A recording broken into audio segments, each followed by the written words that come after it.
कथा का पंचम दिवस आरंभ करें। कल आप सबने सुना था शाम की कथा में नंद के आनंद भयो, जय कन्हैया लाल की। भागवत में कहीं पर नहीं लिखा है कि नंद के बेटा भयो, नंद के लाला भयो, कहीं नहीं लिखा है।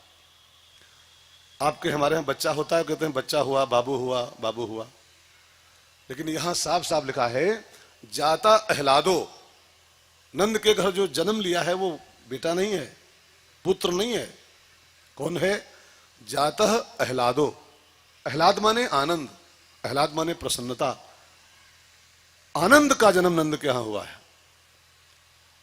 भगवान खाली वो बंसीधर और चक्रधर नहीं है, भगवान माने आनंद, सच्चिदानंद रूप आए। मैंने आपसे फर्स्ट डे कहा था भगवान का रूप ये मुरली मनोहर और धरणीधर नहीं, सच्चिदानंद रूप आए। परमात्मा आनंद का रूप है। और नंद के घर जो आया है वो सामान्य लड़का नहीं है, बच्चा नहीं है। नंद के आनंद भयो, जय कन्हैया लाल की। नंद के आनंद का जन्म हुआ है। नंद का जीवन आनंद में था नहीं, बहुत रूखा सूखा जीवन था। बूढ़े थे, बच्चा नहीं था कोई, बड़े दुखी जीवन जी रहे थे। लेकिन कन्हैया आया तो आनंद आ गया। इसका मतलब क्या है कि मनुष्य के जीवन में आनंद तभी आता है जब कन्हैया आता है। उसके पहले चाहे जो चीज आप ले आओ, एसी ले आओ, कूलर ले आओ, पंखा ले आओ, रंगीन टीवी ले आओ, 56 इंची टीवी ले आओ, एलईडी एलसीडी क्या होता है, 58 इंची ले आओ, पूरा घरे भर दो एसी से ने। लेकिन जब तक कन्हैया नहीं आएगा तब तक आनंद नहीं आएगा। आज के इंसान को आप देखो, पूरा घर भरा है साधनों से। कई के घरों में जाके देखता हूं तो खाली बाथरूम में घुस जाओ उनके ना, बाथरूम में तो कम से कम 50-70 लाख रुपए का उनका बाथरूम होता है। 17 लाख रुपए का। वो टोटी, वो फवारा, वो वॉश बेसिन, वो 17 लाख रुपए खाली बाथरूम बनाते हैं। एक एक रूम में डबल डबल एसी लगवाते हैं, डबल डबल एसी। टीवी देख लो तो पूरी दीवार टीवी से खाली फुल है। 58 इंची टीवी, 70 इंची टीवी, बड़े बड़े फोटो देखने वाले। लेकिन पूछो का हाल बा, पूछो हाल चाल का है। डबल डबल एसी लगा है रूम में, 70 लाख का बाथरूम बनवाया है आदमी ने। नहीं पूछो हाल क्या है, तो बस पूछो क्या हाल, तो कहते हैं महाराज घर में सब सेट हैं लेकिन हम अपसेट हैं। सोफा सेट, टीवी सेट और कूलर सेट और सब सेट हैं, हम स्वयं अपसेट। कारण क्या है? कन्हैया आएगा तब बाहर आएगी। एक पिक्चर में गाना था, अब उस गाने को उस अर्थ में सुनोगे तो दूसरी बात हो जाएगी। मेरे साथ जुड़ के सुनो। आने से उसके आए बाहर और जाने से उसके जाए बाहर। जब तक वो नहीं आएगा जीवन में, वो माने कृष्ण परमात्मा, तब तक एसी चाहे 3 और लगवा लो, अंदर की होली शांत नहीं होने वाली। कई लोगों को देखो 2 एसी लगा के सोते हैं लेकिन नींद नहीं आती। गोली खाते हैं 5 ठो तब सो पाते हैं। 5 गोली खा रहे हैं तब नींद आती। और डबल एसी चल रहा है दोनों ओर से। नींद कौन खा गया? वो चैन कौन ले छीन ले गया हमारा? कन्हैया नहीं है तभी चैन नहीं है। कृष्ण आएगा तब आनंद आएगा। नंद के आ गया, नंद के आनंद आ गया। आपके नहीं आया है तो हम लोग जूझ रहे हैं। सबसे पूछो किसी से कि जिंदा काहे हो, क्यों जिंदा हो, तो बहुतों का उत्तर होता है कि मौत नहीं आ रही तो जिंदा है, मौत आवे तो मरे। अब मौत नहीं आ रही है तो जिंदा है। ये जिंदगी है? ये जिंदगी नहीं है। घुट घुट के जीना को जीना है, हाय हाय करके जीना को जीना है। नंद के कृष्ण आ गया तो नंद के यहां आनंद आ गया। अब आज की कथा में एक सवाल के साथ शुरू करूं कि नंद के यहां तो कन्हैया आ गया, लेकिन हमारे यहां कैसे आया? देखो, मैं फिर दोहरा रहा हूं, भागवत में कन्हैया पैदा हो जाए, मथुरा में कन्हैया पैदा हो जाए, मंदिर में खीरा और काट के पैदा कर दो, उससे कुछ नहीं होने वाला आपका है। मंदिर में हर साल खीरा काट रहे हो, भगवान पैदा हो गया, भगवान पैदा हो गया। भगवान जब तक आपके जीवन में नहीं आएंगे तब तक मंदिरों में पैदा होने से, कथाओं में पैदा होने से, मथुरा में पैदा होने से आपका भला नहीं हो सकता है। आपका भला तब होगा जब कन्हैया आपके जीवन में आएगा। समझिएगा ठीक से। जब कौशल्या के कृष्ण राम आ गए तो कौशल्या का जीवन सुखी हो गया, दशरथ के यहाँ आ गए आनंद हो गया, नंद के यहाँ आ गए आनंद हो गया, सीता मैया के राम मिल गए उनको आनंद हो गया। अभी आपको कहाँ मिले, हमको आपको कहाँ मिले अभी तक? लकीर खाली पीट रहे, आज रामनवमी है, आज जन्माष्टमी है, आज फला है, आज फला है। ध्यान देना, सच्ची रामनवमी उसकी आएगी, ये डुप्लीकेट रामनवमी नहीं, ये तो हर साल मना रहे हो। सच्ची रामनवमी तब जब आपके जीवन में राम आए तब, और सच्ची जन्माष्टमी तब। डुप्लीकेट नहीं, लकीर मत पीटो खाली की आज जन्माष्टमी, आज जन्माष्टमी। जन्माष्टमी सबकी अपनी अपनी होती है। वो जो आई है वो वसुदेव देवकी की है, वो जो आई वो नंद यशोदा की जन्माष्टमी। आपसे उसका क्या मतलब? जन्माष्टमी आपकी तब आएगी जब कन्हैया आपका मिलेगा, आपको कन्हैया आएगा इस जीवन में। तो क्वेश्चन आज का बनता है शुरू में ही कि कन्हैया हमारे जीवन में कैसे आए, क्या करें जो कन्हैया हमारे यहां है। ठीक है, ध्यान देके सुने कथा को। कन्हैया को पाने के लिए जीवन में 3 आइटम चाहिए होते हैं। 1 वसुदेव, 2 देवकी और तीसरे मथुरा। अभी खाली नाम और गाम नहीं है कि वसुदेव देवकी कोई थे और मथुरा है। वसुदेव, देवकी और मथुरा, ये 3 आइटम जिसके जीवन में आ जाएं उसके यहां कन्हैया प्रकट हो जाएगा। अब ये तीनों नाम नहीं है, व्यक्ति नहीं है, ये तीनों तत्व हैं। थोड़ा कथा पर गौर फरमाएंगे तो आपको खाली सुनना नहीं, ये सब लाना है। कृष्ण को पाना है तो ये लाना पड़ेगा। उन्हें खाली कहानी सुनते रहोगे, लड्डू खाते रहोगे, सिर्फ गुब्बारा फोड़ते रहोगे, है ना। गुब्बारा लड्डू खा के गुब्बारा फोड़ के निकल जाओ। कन्हैया को लाओ। तो वसुदेव वास्तव में क्या होता है समझो इसको। भागवत में वसुदेव का अर्थ लिखा है सत्वम विशुद्धम वसुदेवम। वसुदेव माने खाली वो देवकी के पति देव नहीं, वसुदेव माने खाली वो कंस के बहनोई नहीं। वसुदेव माने होता है सत्वम विशुद्धम। सत्व माने हमारा मन, सत्व का अर्थ मन होता है, और विशुद्ध मन, शुद्ध मन ही वसुदेव है भागवत की लैंग्वेज में। सत्वम विशुद्धम वसुदेवम। और देवकी माने होता है दिव्य बुद्धि। जिस बुद्धि के 6 बच्चे मर चुके हों, खड विकार, किसी गुरु की कृपा हो गई हो और आपकी देवकी के अंदर के 6 बच्चे साफ हो गए हों, तो दिव्य बुद्धि का नाम देवकी होता है। यही दोनों वसुदेव देवकी, निर्मल मन वसुदेव है और दिव्य बुद्धि देवकी है। यही भगवान के माता पिता 2 आइटम हैं। जहां ये दोनों होते हैं वही कन्हैया आता है। अब अगर भगवान को पाना है सबसे पहले आपको 2 काम करने पड़ेंगे। वसुदेव और देवकी को यहां इकट्ठा करना पड़ेगा, शुद्ध मन और दिव्य बुद्धि। अब ये कैसे हो?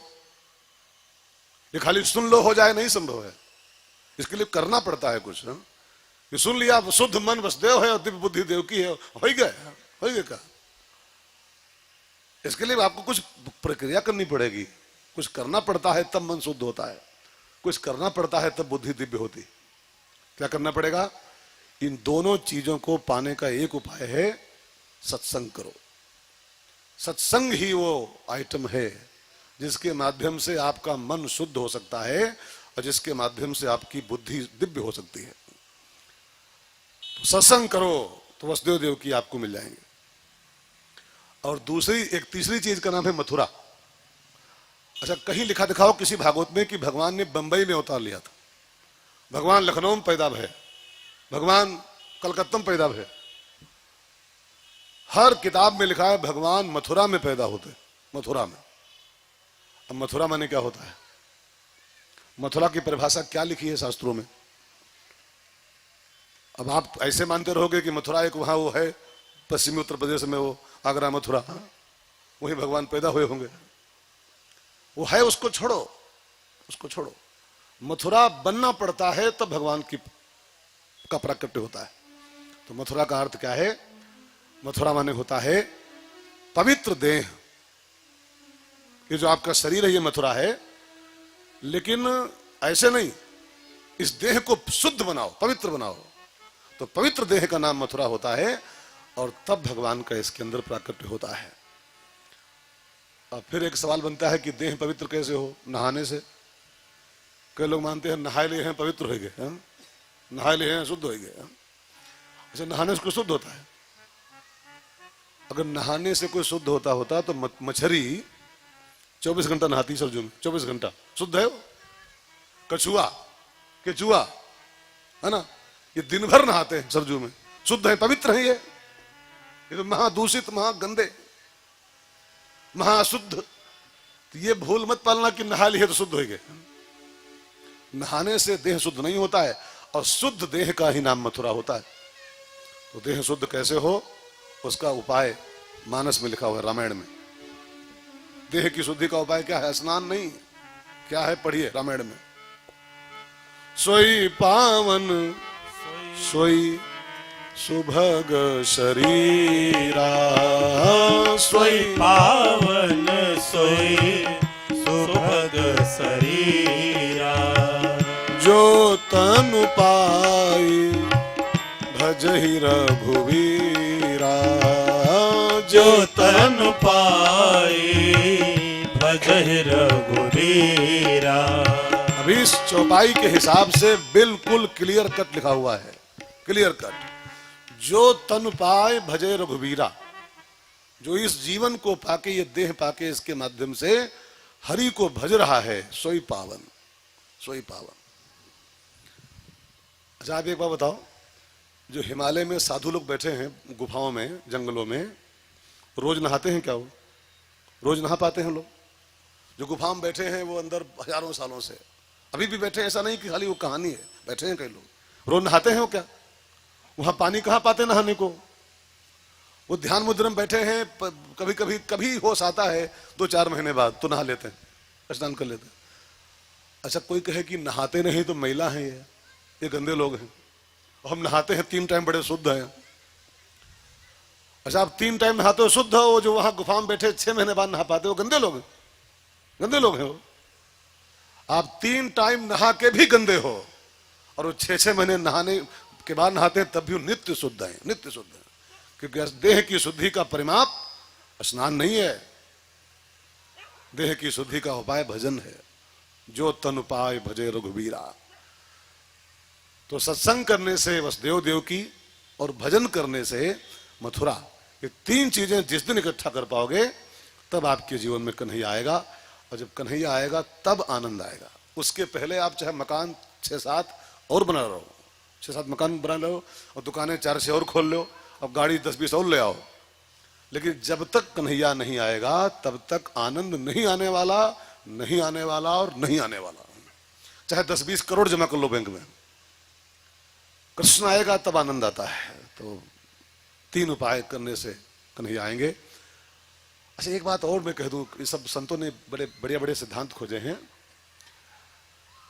वसुदेव में एक अक्षर छिपा है, द। वसुदेव में द है, द, और देवकी में भी एक अक्षर है, द, और नंद में भी द है, यशोदा में भी द है, द द द द। तभी इन चारों के यहां भगवान पहुंचे। द माने क्या होता है? द माने देना, देना, देते रहना। द, हम लोग जी रहे हैं ला, ला, ला में, और ला में जी रहे हैं तो भगवान नहीं आ रहे हैं। अभी इन चारों के नाम में द छिपा हुआ है। वसुदेव, देवकी, नंद, यशोदा। द द द द, जिसके जीवन में दातव्य है, जो देना जानता है दूसरों को, उसी को परमात्मा की प्राप्ति होती है। खाली लेने वालों को, खाली बटोरने वालों को ईश्वर की प्राप्ति कभी नहीं हो सकती। तो नंद के घर आनंद का प्रकट हुआ है। आइए हम लोग एक बार 2 मिनट गा लें, भगवान आए हैं तो उसके बाद आगे बढ़ते हैं। सब लोग गाओ। नंद के आनंद भयो जय कन्हैया लाल की, नंद के आनंद भयो जय कन्हैया लाल की, नंद के आनंद भयो जय कन्हैया लाल की, नंद के आनंद भयो जय कन्हैया लाल की, जय कन्हैया लाल की, जय ब्रज गोपाल की, जय कन्हैया लाल की, जय ब्रज गोपाल की, की जय कन्हैया लाल की जय ब्रज गोपाल की जय कन्हैया लाल की जय ब्रज गोपाल की नंद के आनंद भयो जय कन्हैया लाल की नंद के आनंद भयो जय कन्हैया लाल की नंद के आनंद भयो जय कन्हैया लाल की नंद के आनंद भयो जय कन्हैया लाल की हाथी दिन्ही घोड़ा दिन्ही और दिन्ही पाल की हाथी दिनी घोड़ा दिनी और दिनी पाल की हाथी दिन्ही घोड़ा दिन्ही और दिन्ही पाल की हाथी दिनी घोड़ा दिनी और दिनी पाल की नंद के आनंद भयो जय कन्हैया लाल की नंद के आनंद भयो जय कन्हैया लाल की नंद के आनंद भयो जय कन्हैया लाल लाल की नंद के आनंद भयो जय कन्हैया लाल की नंद के द्वारे पर आनंद की वर्षा हो रही है। लिखा है नवमी की भोर से बधाई बजनी शुरू हुई नंद के द्वारे पर, तो पूरी नवमी 24 घंटा, दसवीं 24 घंटा, एकादशी 24 घंटा, 3 दिन तो कंटिन्यू बधाई बजी। इतना दूध दही अबीर गुलाल लुटाया गया कि नंद के औसी लोग नाचे, अबीर गुलाल दही दूध, उसी में डांस, तो उसी में गुलाल पड़े, उसी में अबीर वो दही में, उसी में डांस हो, तो नंद के द्वारे पर सब रंग बिरंगा